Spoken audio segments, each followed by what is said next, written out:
Hello and welcome to another episode of Leaders of Transformation. Today we're going to have a great conversation with Julie Kratz, and she is a leadership trainer. Actually, I just recently read her recent book, which just came out, One, and it talks about male allies supporting women for gender equality. Fantastic book, and we're going to have a great conversation here. So, Julie, welcome to Leaders of Transformation. We're excited that you're here. Thanks so much for having me, Nicole. It was a pleasure to actually, we should give a shout out to Sandra Walston. Sandra has been amazing. She has introduced me to some of the most extraordinary people that are making a huge impact in the world, like you. And so we're just so appreciative to Sandra. Sandra is the courage expert, and we really appreciate her. Let me give our listeners a little bit more of a background on you. So 2 decades of experience in corporate America, doing leadership training, leading teams, and producing results. You actually experienced, which was really cool, you experienced your own pivot point. And as a result of that, now that Julie develops women leaders, creating their own winning career game plan. And she focuses on promoting gender equality in the workplace, encouraging women with their what's next moments. And she's a frequent keynote speaker and executive coach. This is her, I told you about, this is her book that just came out. Her other book is called Pivot Point, How to Build a Winning Career Game Plan. And so, you know, it's a great tool as well. We'll make sure all these links are in the show notes for people to get access to. But so let's dive right in and let's talk about this. Maybe set the stage. I think you'd probably have to be hiding under a rock not to know what's going on in terms of women's empowerment and gender equality right now. But give us a little bit of a view of the landscape right now, because we do have some of our guests are international, right? So and our listeners are from all over the world, so they may not be as aware of what's going on over here. Yeah. Well, you know, it's a very interesting time with Me Too and he for she and all of the, great stories that are being spread and tools to help advance women. But it's also a time where there's a lot of fear about the conversations across men and women, and fear from men, especially about, oh gosh, what do I say? What do I not say? Did I say or do the wrong thing in this situation? And so people ask me all the time, like, did you know this was going to happen? Absolutely not. A year and a half ago, when I got started down this line of research for the book One, I just was curious. I simply was just curious about clearly the message about the pay gap, the C-suite gap, the board gap facing women. It's not resonating. Like, the statistics aren't changing. What is the solution? What could be that we're not talking about that we could be talking about? And what are the tools to really help us get there? And all these avenues led me down the path of allies, what I call now men engaging men in the conversation. And so, what's so funny, Nicole, is that in retrospect, my book launch date was October 4th last year, 2017. The Me Too movement broke October 5th, the day afterwards. Talk about timing. Oh my gosh. Someone brought that up to me recently. I'm like, holy crap. I knew it was close, but I just didn't realize that we're really on the tip of something I think that's going to be very, very good for positive change going forward. It's just right now, I think we're in a murky place where there's some fear. We've kind of, released some of the stories and kind of purged some of the negative experiences necessary for change. But now is the time to have tools for positive change, that we should be having this conversation. It's so powerful, and it really doesn't need to be a scary thing. I was talking to somebody else who's been on the podcast, and Michael O'Brien, and he's a big advocate for women and supporting women and organizations that support women business owners. And he was telling me, this is before you and I had the conversation, and it is a conversation that's coming up a lot, is he says he has a lot of people that come to him, men who come to him and say, what do I do now? Like, what do I do with my direct reports? Now that all this is going on, do I meet them in the cafeteria? Can I meet them still in the office with the door closed? I don't even know. And then, of course, there's all the men that, they have been great supporters of women over the years. And you talk about it in your book, guys that are like, doesn't everybody do this? And it's like, well, no, they don't. And so they're kind of surprised, and they're going, oh my gosh, like, now how do I fit into this? So I think it's really, like, timing wise, your timing couldn't have been better. So that's the divine timing to bring this to light here. And So something that's interesting that's also happening in the women's empowerment movement is that there's kind of like two camps, right? Yeah. We were talking about this. There's the two camps. There's the women saying, why do we even need the men in this conversation? They need to just let us figure it out on our own, how to own our power, how to step into those leadership roles. And then there's the other side, which is, what you're talking about is we need those men. Why don't we get them as allies? And how do we do that? So first of all, let's address those two competing thoughts. How do you address it? Because I'm sure you get women that say to you, "What we don't need them. You know what? Let's just leave them out of the conversation for now." Right. I'm glad you brought that up, Nicole. We can be our own worst enemy with this sometimes as women. Being exclusive with wanting to get more inclusive is kind of ironic. But yeah, what I usually hear from women's organizations that aren't ready to take the ally plunge is, everywhere it is a safe place for men. This is the place that's safe for me, this women's conference, this women's group. The last thing I want to do is invite men in, and they're going to dominate another space that I'm in, and this is my safe place, right? So the flip side of that coin is, gosh, if we continue to have conversations behind closed doors of just women together, and we leave those rooms and then go talk to men, they're going to be more fearful, and they're not going to be a part of the decisions that we need them to be a part of, because it or not, they're still the majority of decision makers in corporate America. I mean, you look at senior leadership teams, you're lucky if it's 1 in 5 women. So if you have 4 other voices at the table, 80% of the decisions are being made by men. Maybe we should include them in our conversation so they can be more informed with their decisions and not as fearful. Yeah. Well, and I think it brings up a great point too, that even if it was balanced, imagine what's the problem that I see is what's happening right now is men are having conversations without women being in that conversation.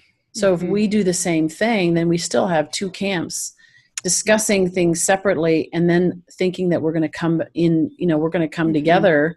And it's just going to be this symbiotic relationship. It doesn't work that way. It's kind of like in a family, right? Mom says, the kid comes to, your child comes and says, "Hey, Mom, can I go do this?" And Mom says no, and then goes to Dad, and Dad says, "Sure," because Mom and Dad didn't have that discussion. Maybe a bad analogy, but directly to each other. I call it conversation ping pong. So yes. Yeah. I say this, you say this, and we're not talking to each other, talking at each other. And I think that's historically why feminism and a lot of the women's movement has not advanced, is because we have been talking at men.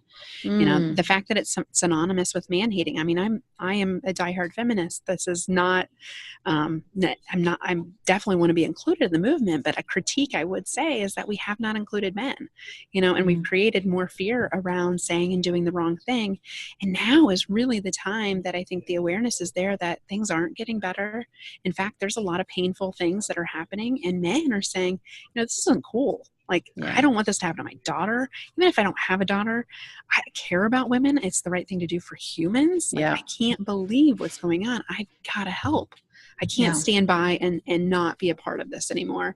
And that was an epiphany moment I had. It was the women's marches last year, and this year reconfirmed it. But when I looked around and saw there were a lot of men there, I'm thinking, it's a women's march. What are you doing here? And I started asking them, and they're like, this isn't okay. I want to stand up. This is the right thing for me to do. And I got so curious about that. And then I started meeting all these wonderful allies that were doing all these things. And they say things like, "Oh, all men are like this." And most women are like, no, not so much. Don't know who you're talking to, but. and that's what Me Too's done for us, is no, it is not all men are behaving this way. But I would argue the overwhelming majority of men are want to be allies or are allies. But we're still got a lot, what I call men in the middle that don't know what to do, but they certainly don't want to be a part of creating the problem. They want to be a part of the solution. They just don't know how. So what is the difference, and you talk about it in your book, what is the difference between an ally and a sponsor? So you've got allies, sponsors, mentors. talk a little bit about the distinction there. Think of ally as an umbrella term, okay? And under with each one of them, there's kind of spokes that come down from the ally term. They could be a mentor. They could be a sponsor. They could be an advocate, a peer, a leader, lots of different roles that allies play. The very most important piece is that an ally plays the role that the woman wants him to play. Okay. So it's not, as an ally, it's not like I put on my rescue cape and I'm like, I'm going to go save the day for the woman. That is not helpful. And I think historically that's been part of the problem, that we're again relying on men to solve our problem. That's why women are going, I don't want that. Yeah. Get out of here. Don't solve my problem for me. I can handle it. I'm a big girl. Yeah, in a partnership, man and woman partnership, you know what that's like. That's the same thing we tell our husbands, like, I just want to vent. I just want you to listen. And they want to solve our problem. And the same thing happens at work. And some of this is gender socialized behavior. Some of it's rooted in kind of us as human beings, how we're wired. But so much of it can be relearned and retaught. And what allies do is they ask questions and they listen. And she says, hey, I could use a mentor. Like, I want to be you in 3 years. Could you help me? Cool, I can play that role. Or maybe it's another woman, like, I'm not getting invited to those meetings and I really want to be on this project. Can you plant the seed for me? Sure, I'll do that. And think so. Part of it I share, it's women. Historically, the other challenge has been is that the woman's problem is for a woman to fix, right? And that's not helpful either, right? But I would say we have got to own it. Right? We have got to step up and engage allies. Allies are not naturally just going to come into the fold and offer to mentor you, especially now. The research shows it's very unlikely. That's coming out from Sheryl Sandberg's Lean In organization. Yeah. Much less likely. But women, ask. If you don't have a mentor, ask for one. And I highly encourage you to look to your male colleagues. I made the mistake a lot of times in my career is thinking I could only have female mentors. And I've diversified that sense. And oh my gosh, one of my best mentors now, I text him almost on a daily basis, like, hey, this happened today. And, he cheers for me. He gives me advice. He I can ask him questions. It's awesome, the perspective that he gives me. You got to diversify your mentors. It can't all be women. And guess what? There aren't that many women to choose from because they're not at the tops of organizations. So you really got to think about what role could men play in your career and ask for their help and support and tell them what you want them to do. Men respond really well to just direct feedback. Yes, they do. Teach them. Yeah, that works in relationships, not just in corporate world. And, tell them what you want, right? Be clear on it. So with that, I know part of the problem over the years, like women who have been in leadership roles, I started my business very young. And in order for me to be successful in the business world, I felt like I needed to, and I just naturally started to take on more of that masculine energy, that drive. Yeah. And when you have those male mentors, those male sponsors, then, the tendency might be to, okay, I need to be like them. So that's not what you're saying. You're saying and I love what you pointed out in the book where you talk about the men are not trying to make women into men, but what they're doing is they're actually giving them an insight into where how their being perceived, how their perception is holding them back. Like how we perceive things, right? And how we're communicating, and also how what we do is being perceived by others. So can you talk a little bit about that? Because, we want to bring that female energy. We want to bring our gifts and talents to the table. It's not us being mentored by men so that we can be them. Right. Well, and if you think, so a few things, excellent point, Nicole. So it's not about losing our femininity. And I think that's another fear that we face in this conversation is I got to dude up, and be more of a man to fit in with the men and the boys club. No. And that's not helpful. And actually that defeats the whole purpose of diversity and the value that diversity brings. So I call it the yin yang effect. Femininity and masculinity paired together is dynamite, right? But if you have all masculine groups or all feminine groups, you know what that looks like. It's no fun either way. It's either a cat fight or it's like super competitive, all dudes. Or it's a dogfight. I hate to even use those generalizations. But yeah, you know what we're talking about, though. You've been in those groups and we're like, oh, you can cut the tension with a knife. You know, the research shows just get a few women on a male group or get a few men on a female group, and wow, the ideas are better, the decisions that are made are better, and at a business's profitability goes up like 21%, according to the latest McKinsey research. I mean, so we're leaving money on the table by not valuing both gendered aspects, and by putting people in these boxes and having to conform and constrain, you're limiting the talent of your organization.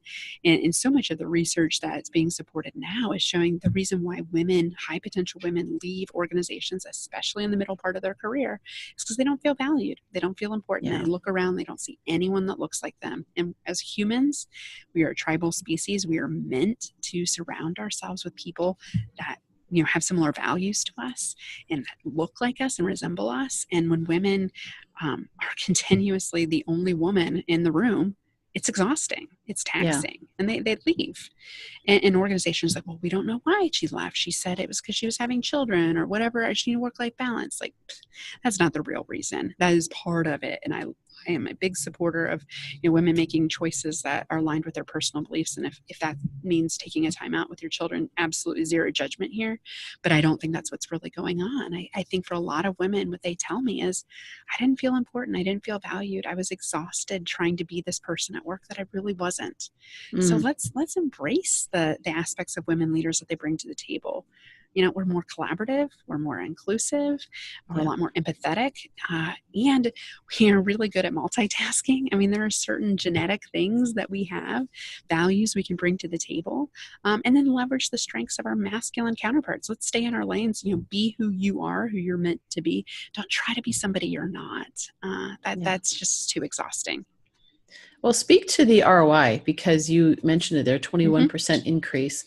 So tell us the numbers. I mean, like in terms of engagement, in terms of retaining great people on the team. Yeah. You talk a little bit about it in your book. So yeah. Anyone that's hungry for data, what I really try to do, there's so many reports out there that I really wanted to do is string the reports together to give a succinct story.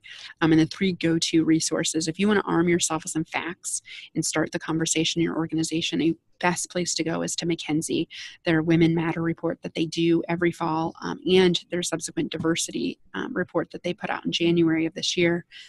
Excellent data where they show gender balanced organizations versus their peers. That profitability number, when you have more gender balance in the leadership team, 21% higher likelihood of profit, higher profits associated with that versus your industry peers. So, and they've been doing this for 10 years.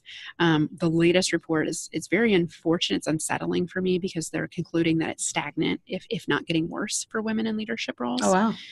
Which is contrary to what you'll hear from people. I hear all the time, like, it's getting better. We have 1 woman on our leadership team now. Really? Are we celebrating this?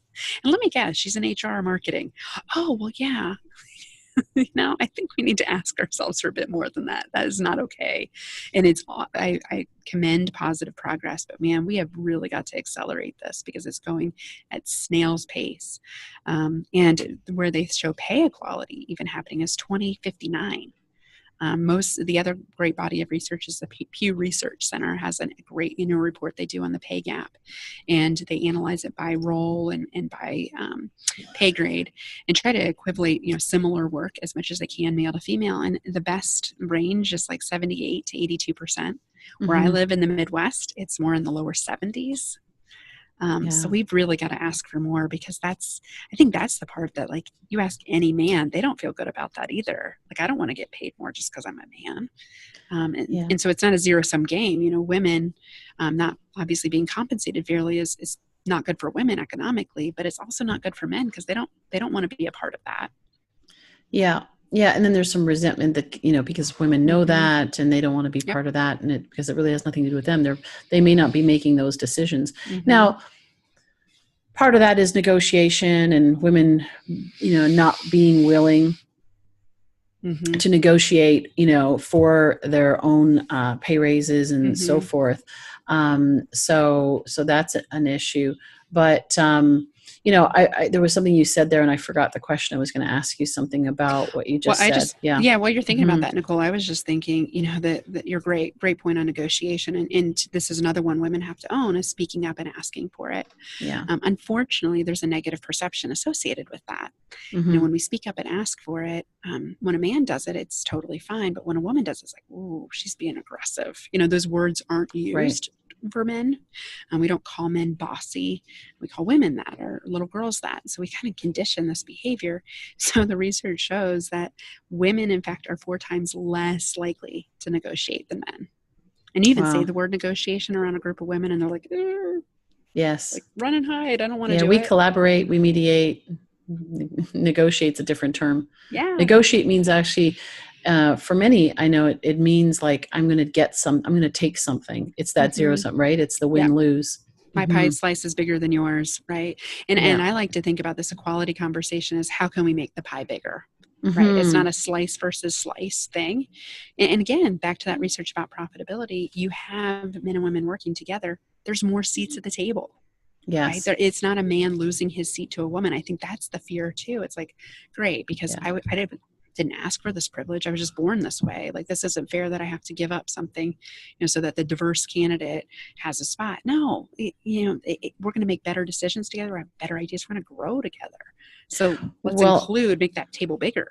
And that's important, because if it's just checking a box, and saying, okay, well, we have our one token woman, then we're not going to have the talent there. It has to be that the women are demonstrating, and this is where the sponsors and the mentors come in. But just having the skill set and applying themselves, I think that so that when they come to the table, wow, they're bringing their strengths, different strengths, right?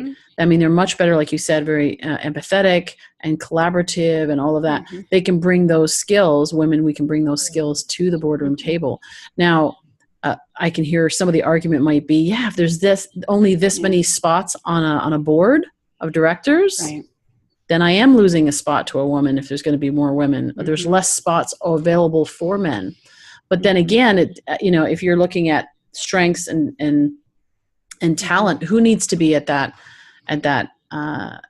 table to get the result? And this is why I love when you were talking about the numbers don't lie. When you bring those 2 strengths together, companies do better. Bottom line. So Now, what are some of the things that men can do? Like we talked you mentioned a little bit about it. So specific things, if they're listening and saying, okay, I want to support I know what it was. Let's back up. I remember what the question was. Is it because women you said it's actually stagnant, that number was stagnant or even possibly declining. Is that because women are starting businesses? Because the numbers say that there's a lot more women starting businesses than men. There are, yeah. The growth of female entrepreneurship is much higher than the growth of male entrepreneurship. And so what's really interesting about that, and my hypothesis about that, is that women are opting out of corporate America because, back to what we were just saying, they're exhausted. They've got families. To them, they don't want to shut off their work and life. It's work-life integration together. They're not this work person and then this mom person or family person, whatever that is for her. And so the herky-jerkiness of corporate America and kind of this 8 to 5, be in your cube, be seen, just doesn't resonate. I talk to men and they're like, I feel the same way about it, but women are a lot more vocal about it. And I think as corporations, we build it kind of in a baby boomer era, post World War II. We create workplaces that kind of resemble the government and the military, which worked great in the 50s and 60s and maybe 70s, but it's been a long time. Like, maybe we should have more fluidity between work and life and let people, do things with their kids, go to school and have lunch with them. Like, and the perception of that was so interesting. The perception of behavior around motherhood and fatherhood in the workplace is astounding, right?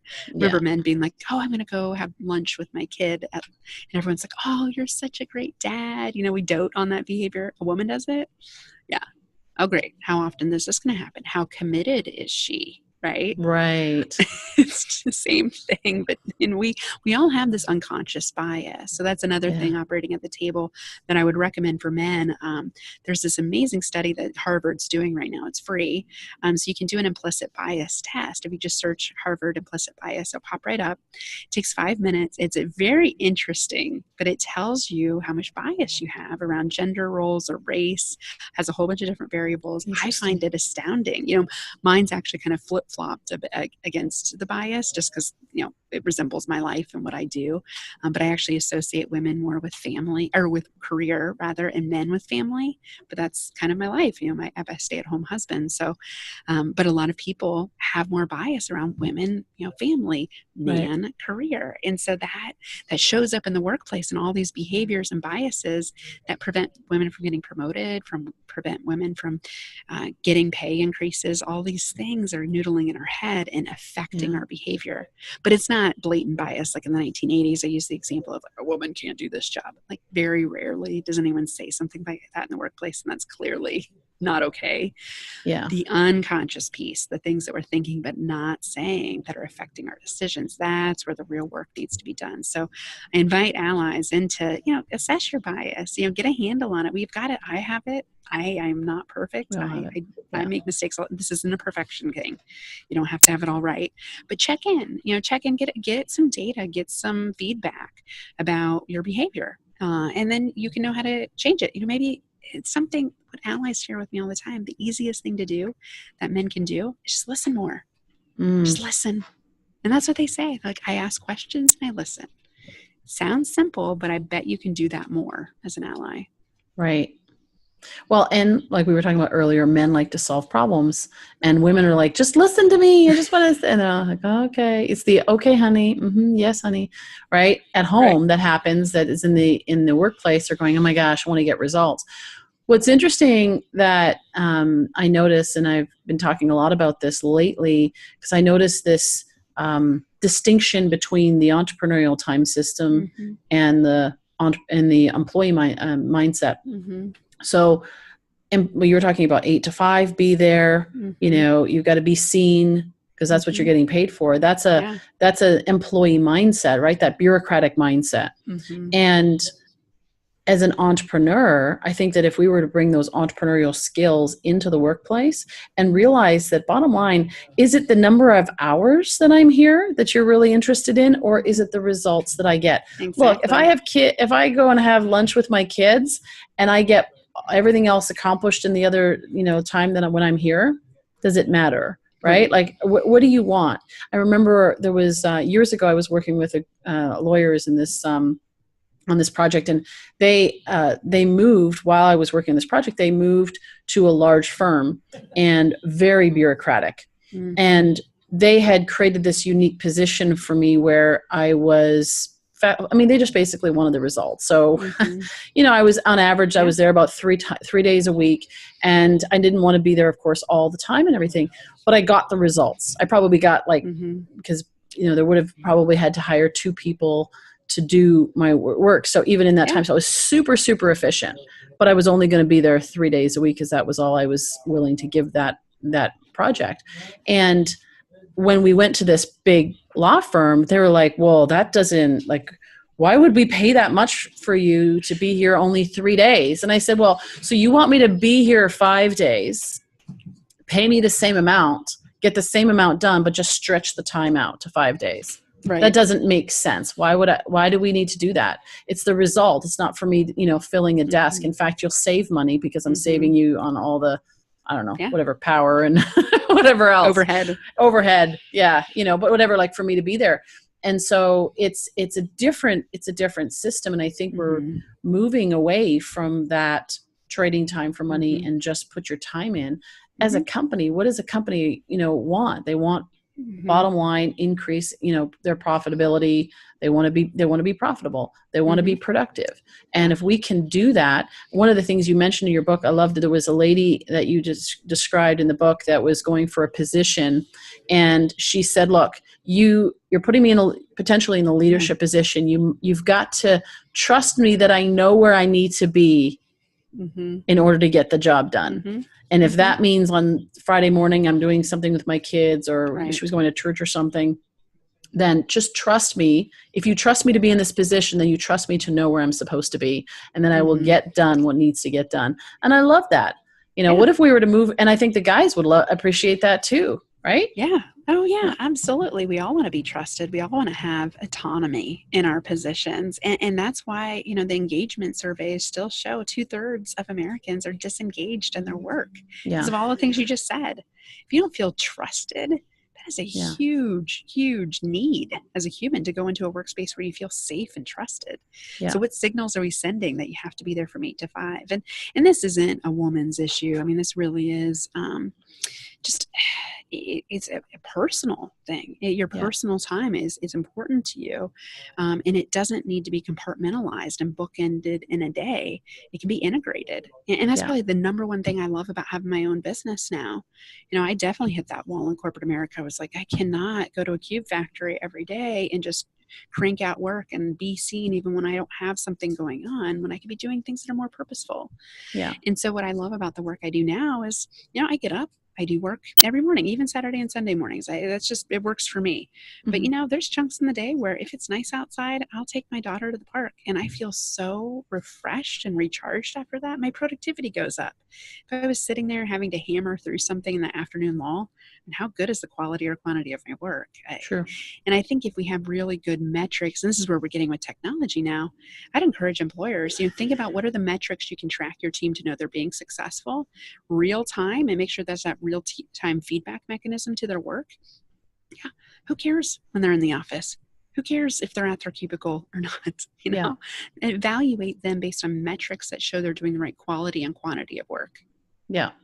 So now you go into companies and you actually help them to reset these, correct? So talk us a little bit about that. Yeah. What you're doing. Yeah. So what I think is most important is I like to meet companies where they're at. This isn't an out-of-box training program. You don't come in and just do a talk about male allies and boom, boom, done.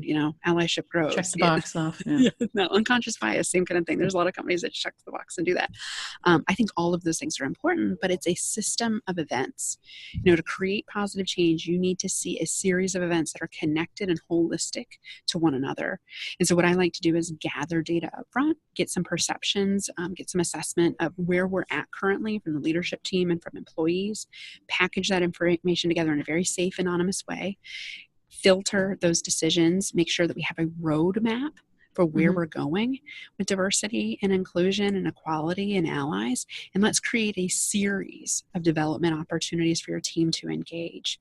And there are things like emotional intelligence that, can come up in those conversations, like I said, unconscious bias, but it's really not, there's no magic bullet formula, right? There's no organization that has this figured out. And there's no big Fortune 100 company that has gender equality. It's still an elusive thing. So we've got to figure this thing out together. And I suspect it's very custom to the organization and the employees within that organization. And you got to get some data to understand where you stand today. And there's a lot of fear around that, like can of worms. Ooh, I don't know if I want to ask those questions.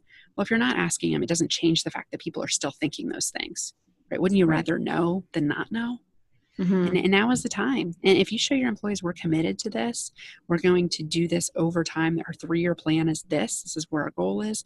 And that's why we're doing these quarterly sessions to have this conversation, because it's not a one and done thing. And we believe in positive change is possible. They'll believe you. And guess what? Their behavior will start to change too. It just doesn't happen overnight. Yeah. Yeah. Well, and behavioral change does take time. Absolutely. And one of the other things that you mentioned in your book, which was interesting, is that in strategic plans, that they don't normally have this as a focus. So it's kind of one of those things, a one and done, right? And people talk about it, companies, media, obviously it's all over the media, and, but it's not showing up. And unless it shows up in the strategic plan where you say, it's like, it's going to take time to integrate this, to shift our behaviors, to shift our perceptions even before our behaviors, and to get the buy-in, and to actually have people realize, the men realize that we will do better with women on the team.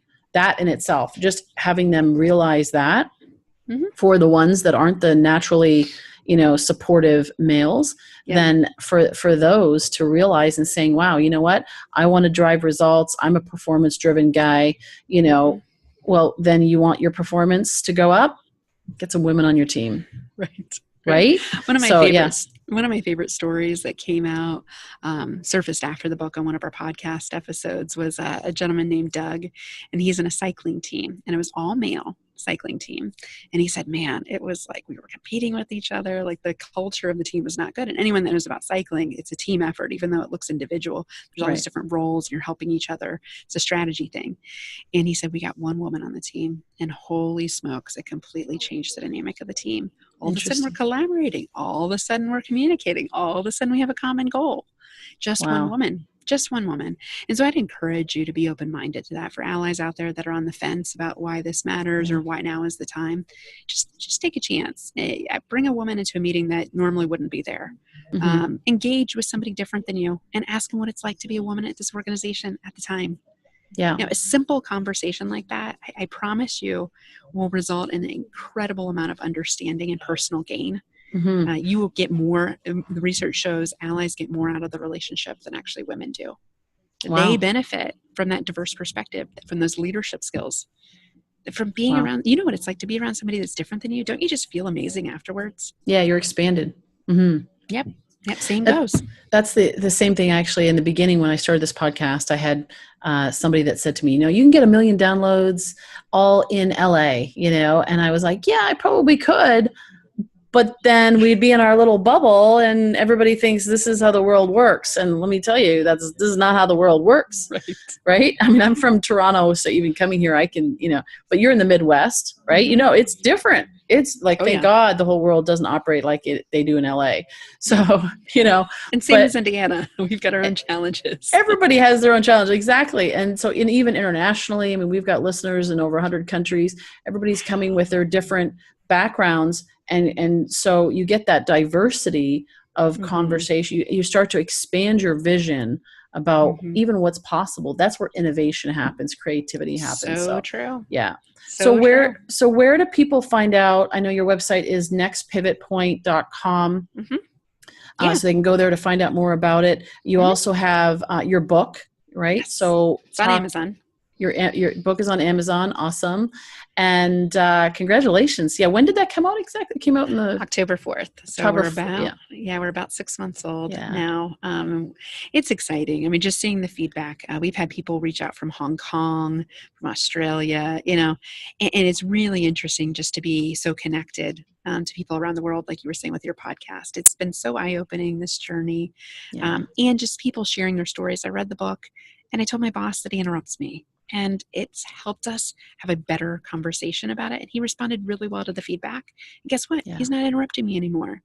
I just feel really great about giving a set of tools so that we can have honest cross-gender conversations. And this is not a man-bashing thing. No. I just want to make that promise.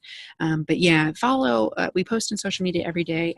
Our handle is Next Pivot Point across all the platforms. On LinkedIn at Julie Kratz.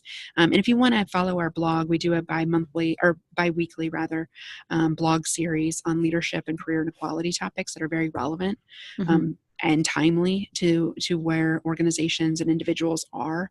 So if you want to join nextpivotpoint.com, you can join our mailing list and get our latest blogs and videos.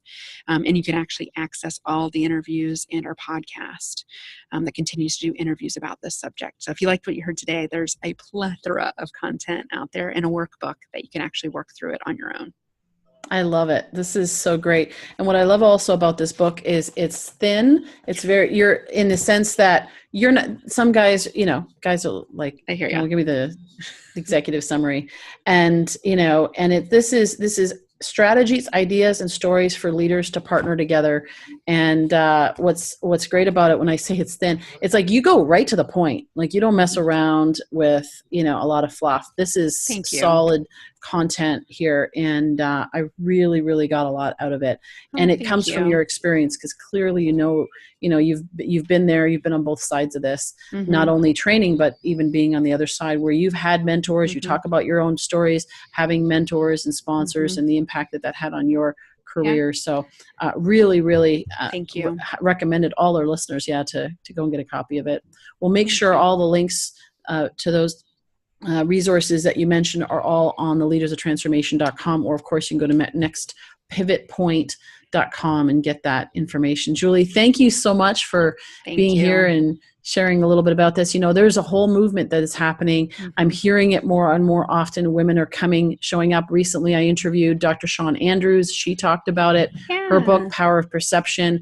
Amazing women that are stepping up and, really, really changing the conversation in this space. And so, and being an ally. We're talking about men being allies for women, but there's also women being allies to men. It goes both ways. It does. It really does. I really appreciate that perspective. So thanks so much. Yeah. Thank you so much for having me on the show. This has been a fun conversation. Oh, absolutely. Yeah. And an important conversation. This is something that gets to be talked about. And so for our listeners out there, I encourage you, if you were driving and you're listening to this and you didn't have a chance to write down all those links, just make sure you just go to leadersoftransformation.com. All the information is there. You can connect with Julie. And I encourage you, take action. Transformation doesn't happen in just thinking about it. You can listen to all the podcasts and read all the books and do all this stuff. It happens when you, like that woman, goes in and talks to her boss. It's the man who, just listens a little bit more, and just makes a point of doing that. Changing our behavior starts one step at a time, and then we get really big results. Actually, I've got on my mirror in my bathroom where I've got my goals. Our goals are set out there. So small strides daily, equal great progress yearly. And so it's just those step-by-step things. So I encourage people take something that, that they heard today and just to go and take action on that. And that's going to make a huge impact in the organization. So Julie, thank you so much. Thank you to our listeners for tuning in. And we look forward to seeing you on the next episode of Leaders of Transformation real soon. Thank you.